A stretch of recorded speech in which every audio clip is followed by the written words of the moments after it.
3, 2, 1. Welcome back, Brace the Hammer, episode 14. We're almost there to our 15th episode, and we're going to do something real special for our 15th episode. I haven't figured out yet, but I figure I have a week to do that.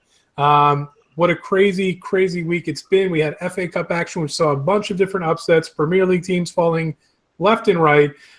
We had myself come back, hit the lead, beat out Shourjya, Charlie, Tommy, all these other fake-picking mofos, beat them out, and finally have taken my rightful place back on top as the king of picks, self-anointed or not. There is truth there.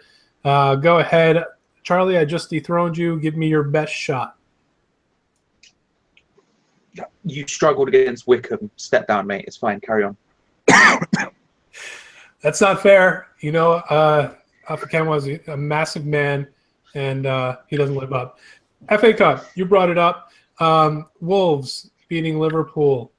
Sutton, I guess beating Leeds isn't like the biggest upset ever, though it was some kind of surprising. Newcastle losing to Oxford. Brighton losing to Lincoln City. There's just massive mayhem everywhere. Hull City getting decimated by Fulham 4-1. Is this just classic FA Cup action, or was this weekend special? Hit me, Shourjya. It's the magic of the cup. That's all I'm going to say, I think. Great input. Pete. I think Lincoln. I think teams like Lincoln City and Sutton and some of those other smaller clubs get really good up for the cup because, like in the case of Sutton, you saw them like showing pictures of their roof leaking and what an FA Cup match means to the team and what it could potentially mean in terms of revenue. I think they really care, and I also think it shows that some of the Premier League teams really don't care. They send out their kids and hope for the best.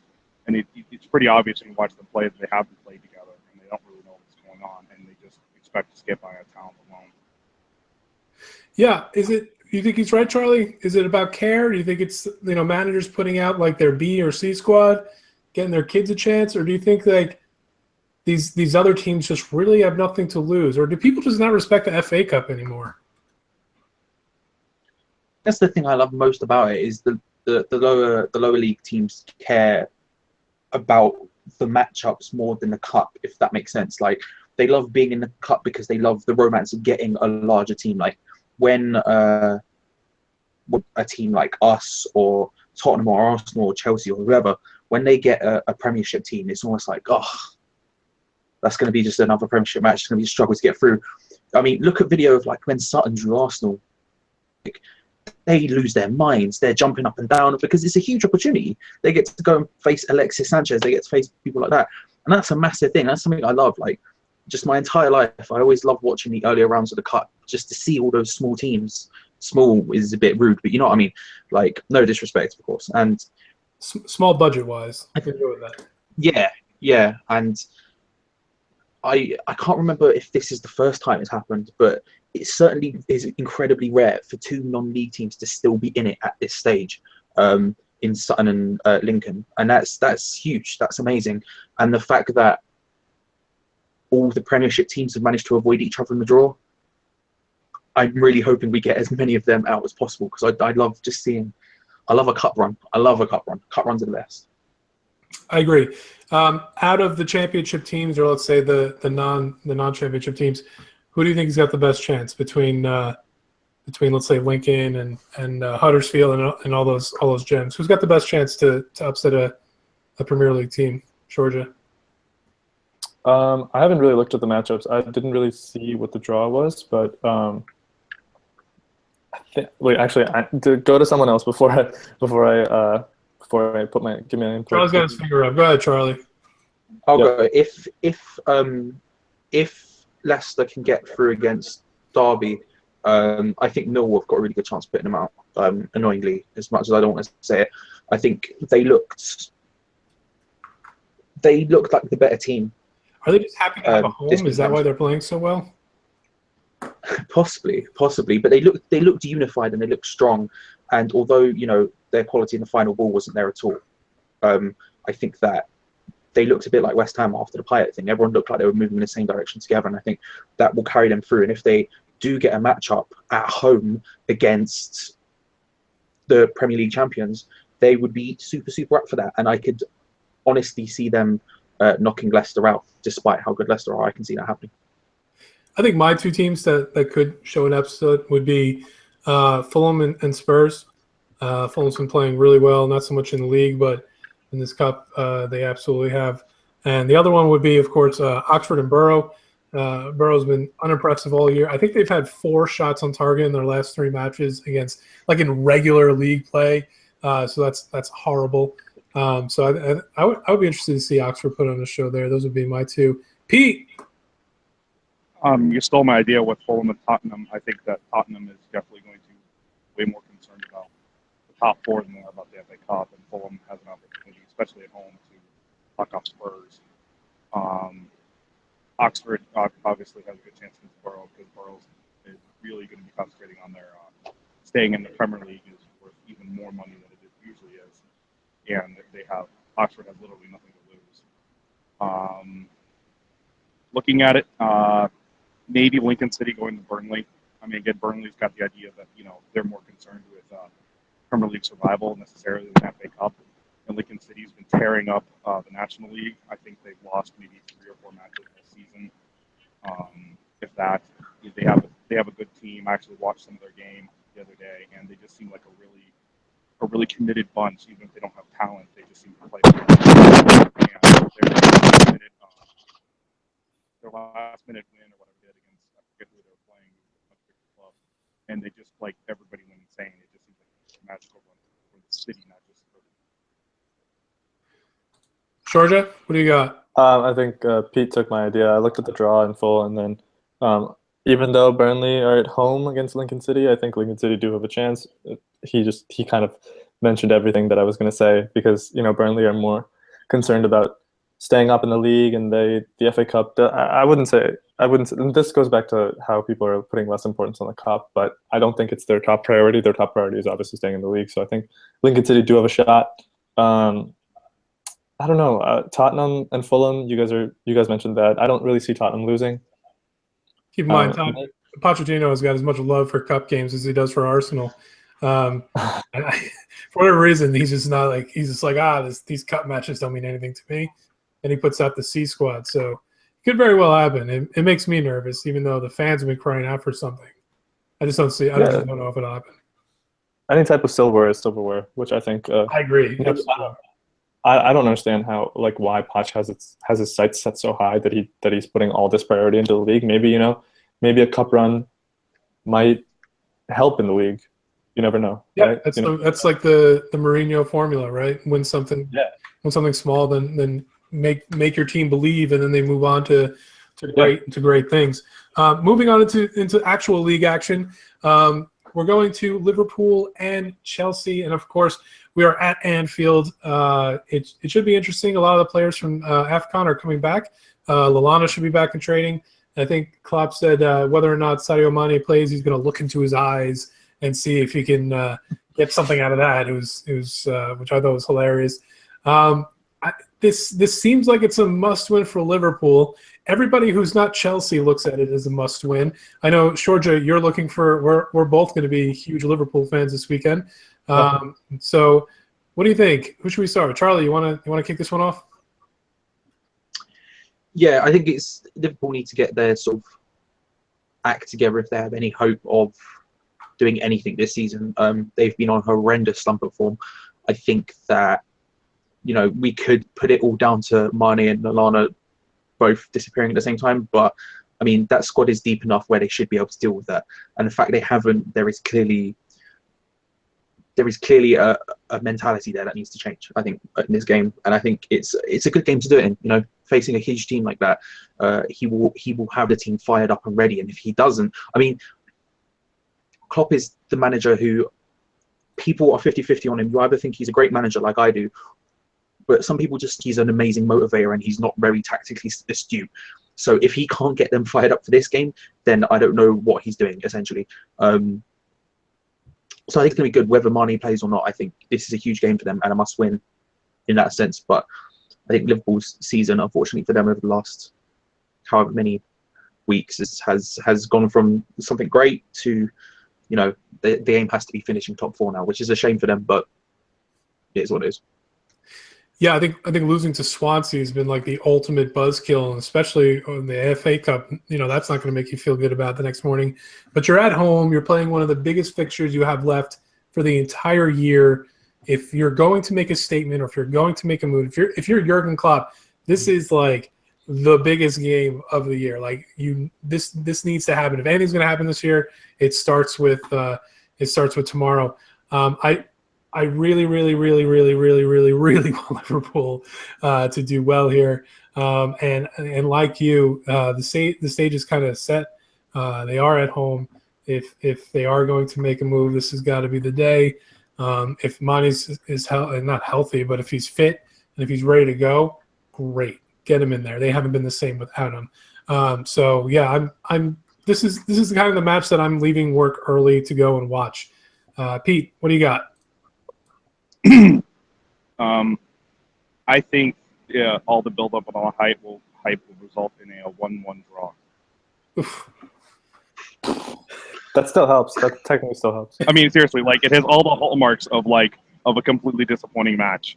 The reason I'm not saying 0-0 is because I think Chelsea will score a goal and I think Liverpool will come up with something. But it has all the hype, and I think that it's going to end up not living up to it, just because that's how the Premier League works. Oh, I hope this isn't a Liverpool Man United too. Shourjya, what do you think? Well, I think that this is one of Klopp's biggest games remaining, and it kind of comes at a difficult time for him, just because they've gotten knocked out of 2 cups in 2 straight games, and then they're not doing too hot in the league. January's just been like a weird month for them. Not a weird month, more of a bad month. But I think that the September fixture between Liverpool and Chelsea came at a very similar time, where there were a lot of doubts surrounding Liverpool's campaign and how serious they were. They'd lost to Burnley, they drew against Tottenham. That's not necessarily the draw against Tottenham isn't necessarily like a testament to how serious they were, but I think that, to clarify to people listening, Liverpool won that game. Yeah, Liverpool did win that game, so that's why I do have a lot of hope for Klopp, because I genuinely think Liverpool went into that game as an underdog, because Chelsea had won all 3 of their first games and they were riding high. That was their first loss of the season. So, maybe they've won. Maybe I think that might have been the 5th game of the season. But they were Chelsea. Chelsea when Chelsea that was their first loss. Yeah, that was their first loss. Okay, well. So they went into that game. They absolutely smashed. Well, I wouldn't say absolutely smashed them, but they had they played dominantly, and Mane should play. I think and Lallana. I don't know what the deal is with Lallana right now. He was kind of dealing with an injury, I think, and then I don't know if he's fully cleared to play or not. But he was practicing today with the first team and going full on. So I would assume he'd be okay. For morale, I think that Lallana and Mane coming in would do. Liverpool just seemed like one of those clubs that really live on morale. If they're riding high, then they're going to play really well. If they're not, then they don't seem like a club that's going to dig deep and get one of those wins that don't they're not one of those teams that dig deep and get a win. The one exception was that game against Everton where Mane got the 94th minute winner. But otherwise, I think Mane is just so crucial to that side. One of the best signings of the window. And I guess Liverpool was kind of exposed with Mane going to the AFCON. Now they know how important to the team he is. And so for all those reasons alone, I think Klopp should play him. Well, Mane doesn't help with their defensive efforts, but hopefully they could sort that out as well. Talking about another team that's high on the rise, we're going to go with Everton Stoke, and of course they are at Stoke. Mark Hughes has said that Berahino will be in the squad, so that's going to be interesting, the new transfer there. Everton's coming off of 3 wins. Stoke not playing poorly themselves. They drew against Man United, and of course they beat the teams they should beat in Sunderland and Watford. I think this is going to be a very interesting match, and in the sense that, could you actually pick a winner here? I don't know that anybody can concretely say. And the reason I brought up this match is because if you look at the other fixtures, you have Arsenal, Watford, you have Tottenham, Sunderland, you have all these other games, Manchester and Hull, who should be going in one specific way. And I feel like this game is probably the most, maybe not the most exciting game of the week, but it's definitely the most interesting as to as to who could come out ahead and what kind of answers will be questioned. What kind of answers will be questioned? Jeez, what questions will be answered? So yeah, I mean, what do we think? Pete, I'm going to start with you. I think that Stoke Everton will be the classic, the classic English, Stoke on a Tuesday night, and this is Wednesday night. But I think Everton pulled out a 2-1 win or a 3-1 win and surprises everybody. I'm probably the biggest hockey fan outside of Belgium, who I think is a remarkable player. So if he's in form, I think Everton's always got a chance.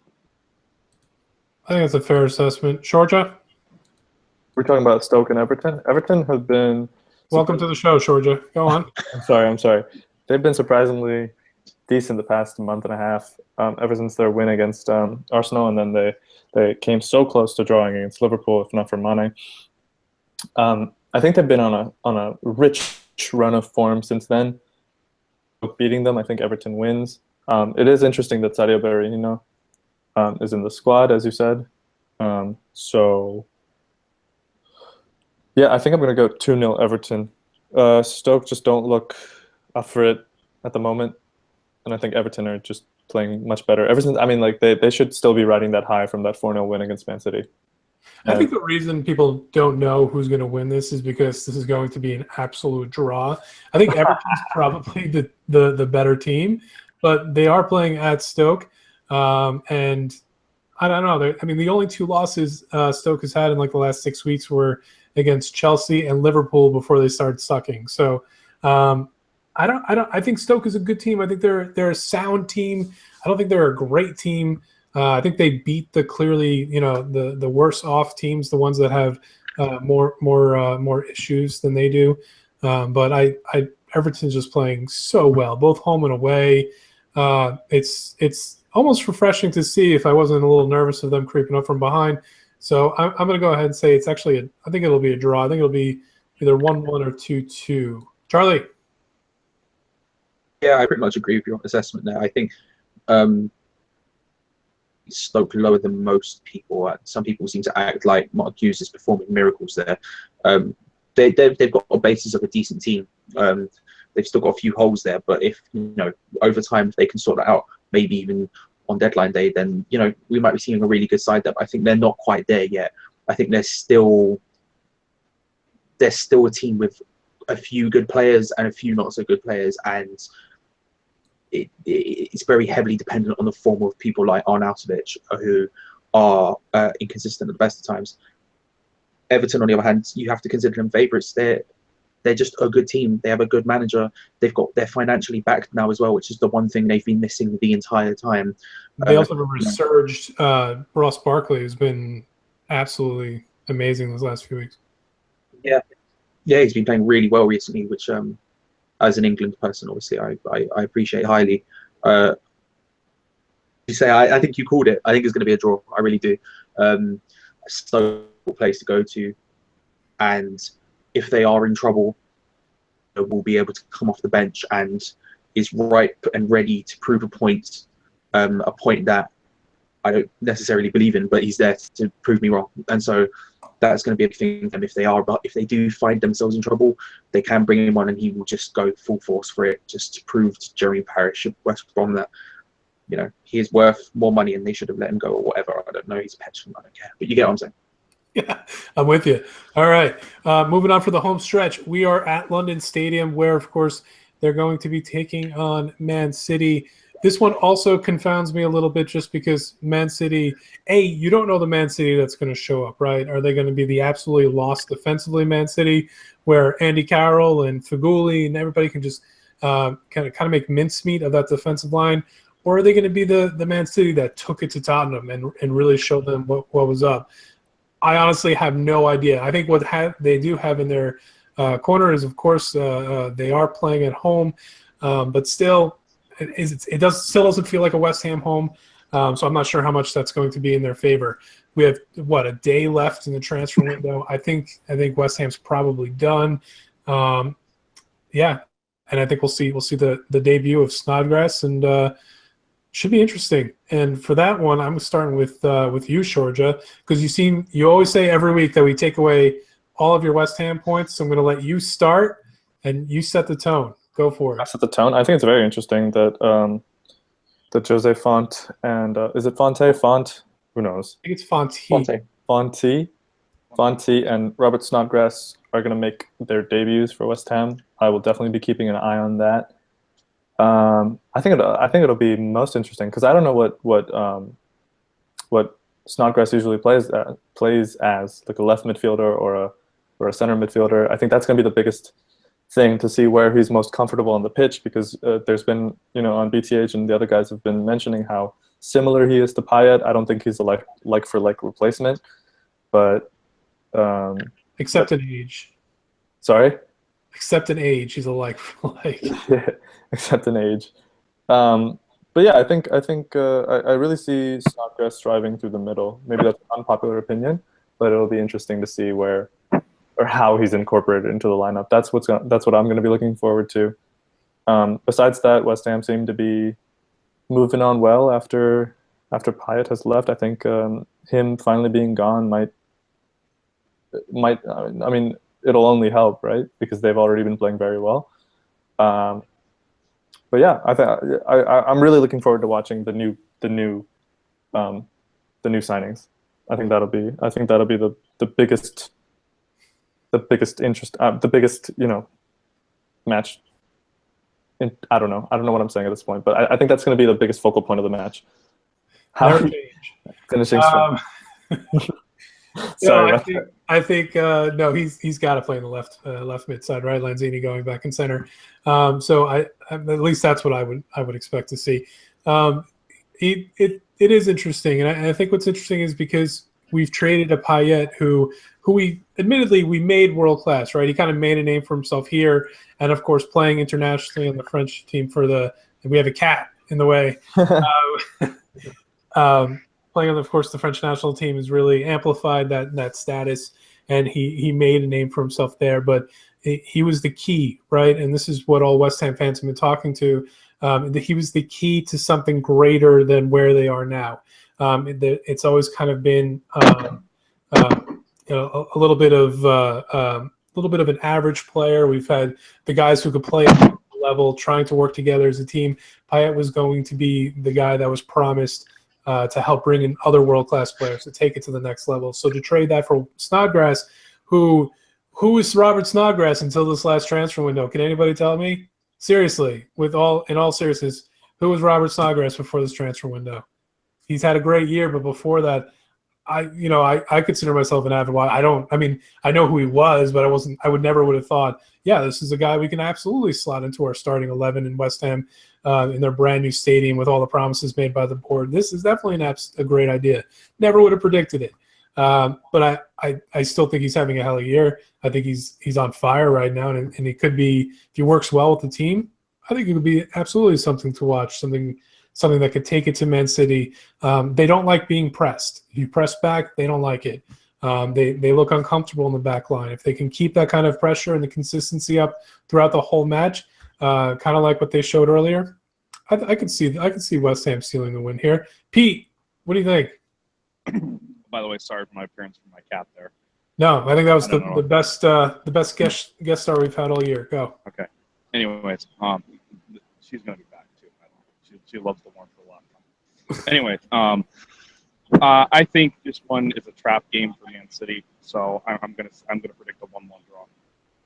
So I think there's gonna be a goal scored early by West Ham, and then Man City's gonna come back, and they're just gonna be content to play up for a draw.